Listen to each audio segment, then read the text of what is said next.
why packing a diaper bag is very important. Traveling with young children can be exhausting and also challenging. When if you're a seasoned traveler, you'll definitely know that you will expect delays sometime or the other. Baby with a wet diaper keeps crying all the time and he or she is always fuzzy. But being prepared makes the journey more rewarding.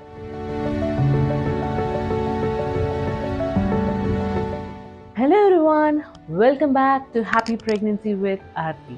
This video is all about what to pack in your diaper bag when you're traveling for an international trip or on an aeroplane.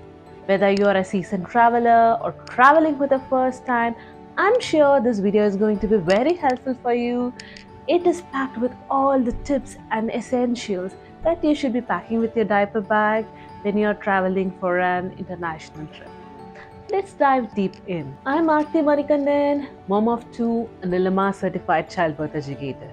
I'm passionate about educating and empowering pregnant couples from their journey from pregnancy to parenthood for the fourth year now. We know that flying with a baby can be stressful at times, but being prepared makes the journey more rewarding. So it all starts with what you pack in your diaper bag. Trust me, having the right essentials will ensure that you have a smooth and rewarding journey instead of having a chaotic experience at 30,000 feet above. Whether you're going on a long haul or a short, quick trip in a domestic flight, this video is going to give you all the essentials that you need to pack for your international trip.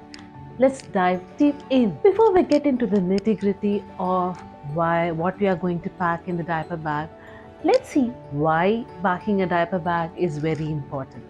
As a mom who has traveled several times on a long haul flight, I would say like 20 25 hours door to door, I would say that it is exhausting. From navigating crowded airports to sitting in those cramped aeroplanes, traveling with young children can be exhausting and also challenging. Especially on those international flights, these challenges could be even more daunting. By anticipating what your child needs early on and preparing yourself for the travel, will reduce the meltdowns and also give you a more comfortable experience, you for you and your baby. So whether it is about like keeping a baby fed and dry or keeping them entertained, having these items readily available makes the journey even more enjoyable for you and for the baby. So let's dive in to see what are the things that we need to pack in your diaper bag so that it makes your journey more comfortable. So this video we are going to see about like how to pack a diaper bag when you're traveling with an infant and a toddler. So I'm a mom of a 2-month-old and a mom of a 4-year-old. I'm going to show all these things which you need, and I have traveled like around 4 or 5 times in an international flight which is more than 36 hours door to door. So I know what are the things which are absolutely necessary and what are the nice to have things and what are the things which I did not use in my previous flights and I ended up carrying them from door to door. I'm gonna show you all the things that you're gonna use definitely when you're gonna travel and what I definitely used. So the first thing you need to travel on an international trip or a domestic trip or anywhere, you need the diapers. So now I have here a set of around 30 diapers because this journey takes at least 30 hours door to door. The flight alone is about 20 hours. Okay, so I'm traveling from USA JFK to India, Cochin. So I have these many diapers. So what I usually do is like I have around 10 diapers in my diaper bag, and I also have a carry-on with me, so all these things end up there. So once I'm done with these diapers, I'll just go into my carry-on and pick up the rest of them. And I also have a connecting flight, so I have a transit time, so it will be easier for me to pick up anything which I need. And I also have these the Pampers sensitive wipes. So I have these small packets with me. So I have like 3 or 4 of them. I have one in each of the bag, one in carry-on, one in my diaper bag, and one also in my handbag. So what I usually have these small ones because they're easy to carry. If I need to go to the restroom to change my baby, it is easier to carry. And the next thing I have here is the changing mat. This is an absolute necessary. Okay, so you can use the reusable ones just like this. They have these thing like you can open this one and you can put on the changing pad so that your baby doesn't get contact with the germs, or you can use even the disposable ones that you find in Amazon. You can use them once and throw them away, but I find this one comfortable because I have used the disposable ones before, but you end up carrying a lot with you. You need at least 10 or 12 disposable ones, and they are bulky and they take up a lot of space in your diaper bag or the carry-on. But this I find more easier. So you just wipe it down with disinfectant wipes and keep reusing it any number of times. You can use this in the changing mat in the restroom, or if you find that more dirty, I would even change in the lounge so that it's easier and more sanitary. And I also end up taking this kind of trash bags. You can use any of those ones, like the one small trash covers, but this one I find more comfortable. I used this once, like when my eldest one was a baby. We traveled with him when he was around 11 months, and this was more comfortable. So I ended up buying this one. This trash cover has like the sticker here. You could just peel it down and stick it on the side of the car or like side of the aeroplane and put your trash around here. And then once done, you could just peel off the top layer and then close it and then dispose it off. This is mildly scented, so you don't like have the smell of the poop coming around all the time. So this is more comfortable for me, and but you can use any trash bag that you find in at home. Yeah, and you need this. Any sanitizer, just have sanitizer in hand, because you cannot go to the restroom all the time to keep washing your hands. I have this both of them, like one this with hand and face wipes, and also the sanitizer, so I end up like wiping the hands down so that it's easier for me and I feel more clean. So one other thing which I need to tell you is that like airplanes sometimes have these delays. Okay, so when you're a seasoned traveler, you'll definitely know that you will expect delays sometime or the other. So it is always better to be over prepared than under prepared. So that's the reason I carry like the extra diapers. So if you have a flight of around like 4 or 5 hours, and you end up carrying 5 or 6 diapers, and if there is a delay, then you'll end up having no diapers. Trust me, baby with a wet diaper keeps crying all the time, and he or she is always fuzzy. So it is always better to carry the extra diapers so that like your baby is calm and not fuzzy, and you have a smoother travel. That's the reason we have these extra ones. So now let's talk about then another absolute essential, that is the extra clothing. Be it a long haul or a short haul, trust me, some accidents may happen. Like baby might burp, or the formula or the milk spills, or there could be a diaper disaster as well.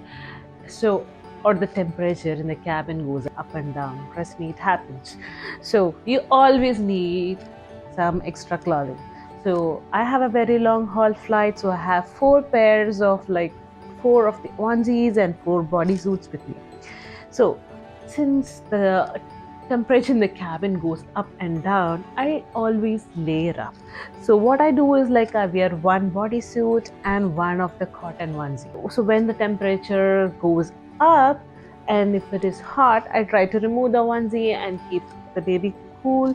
Or like if it is colder, like I'll just zip it up and just give the more comforting feeling. If the temperature is not good and if the baby is not feeling comfortable, they're going to feel uncomfortable and start crying. So in order to avoid those things, I try to layer up, and this worked for me several times, so I do this. Yeah. And other thing which I carry with me is this burp cloths. This washcloths or burp cloths, you can carry something with you. Some cost. I have this muslin ones. You can carry whatever ones you have. This any spills or any burps or like anything in the face or something, use this to wipe it down, and it is more comfortable than the wet wipes that we use. And I also have this, like my infant is spitting up a lot right now, so I have been using this smaller bibs with me. At homes I don't use bib a lot, but during travel this is a game changer because you don't have to change your dress continuously. This is easier for me, so I have been using this during the travels, and I'm gonna use this now as well. So these are the clothing essentials depending upon your travel, whether it is a short haul or long haul, and you know your baby, like how often they need change in their dress. So depending on that, try to pack as much as needed. The next absolute essential would be to feed your baby, right? So I'm an exclusively breastfeeding mom, so I'm not taking anything else with me, but I'm taking this bobby pillow. I know this is heavier and bulkier. You might think like, why I'm taking this thing, right? But with my eldest one, when I traveled with him around like 11 months, this bobby pillow made a very big difference when I was traveling. While traveling, he did not want to be in the bassinet and he wanted to be in the lap all the time. And he was also sleeping all the time. This bobby pillow I could put on my lap, breastfeed my baby, make this as a sleep environment while traveling, instead of worrying about where to make her sleep if she's not comfortable in the bassinet. I'm taking this. I'm gonna put this in my carry-on luggage, and then we'll take that when I board the flight. If you're traveling with the formula, so if you're a mom who's feeding formula, then remember that like you can try take more than 3.4 ounces, the regular 3.4 ounces of liquids that you can carry. But when you go into the security check, you need to let them know that you're a mom and you have a baby and you're feeding formula or breast milk and you're carrying more than 3.4 ounces of liquid in your diaper bag. So once the security screen, the x-ray thing is done, they are going to take all the bottles with the liquids and check each and every one of them. If it is usually sealed, they might not open that up, but if it is open, they are going to use a test strip to check each and every one, to ensure that there is no explosives or anything in it. But remember, you can carry more water or sterilized water or whatever you want during the travel. You just need to let the security check or TSA know regarding this. If you have any questions regarding the TSA, you can always go to their website. I'm gonna link also there. You can check their check their website for all the information, like what you can carry and what you cannot carry and how much you can carry with the children. The baseline is that either it could be a breast milk or a formula milk or the liquid for the formula milk, you can carry more than 3.4 ounces and you can carry them as multiple bottles. And you definitely need a formula. If you are feeding formula, you definitely need those liquids while takeoff and landing. You might have heard about the ear popping thing since while researching for this traveling thing. So what I usually do is while takeoff and landing, I breastfeed my baby. So while they are suckling on something and when they are drinking something, the ear will not get blocked, the ear popping will not happen. But if you're feeding formula, have a bottle in hand while during takeoff and landing, and save one bottle for landing definitely, so that the ear popping doesn't happen and your baby feels more comfortable. Thanks for joining us for part 1 of our ultimate diaper bag packing guide. We understand that packing a diaper bag is crucial, and there is a lot to consider to ensure a safe and comfortable trip. That's why we have divided this video into 2 parts to provide maximum value to you. In part 1, we have covered all the essentials you need for your little one, including diapers, wipes, changing mats, clothing, and feeding essentials. Stay tuned for part 2, where we'll dive into even more essential items to pack, including entertainment for toddlers, medicines, healthcare essentials, and tips for mom and dad. Plus, we'll share important bonus tips for a hassle free international travel. Don't forget to follow us on social media for more parenting tips and travel advice. Connect with us on Instagram on happypregnancy_Aarti. Ready to pack like a pro for your next adventure? Click here to watch part 2.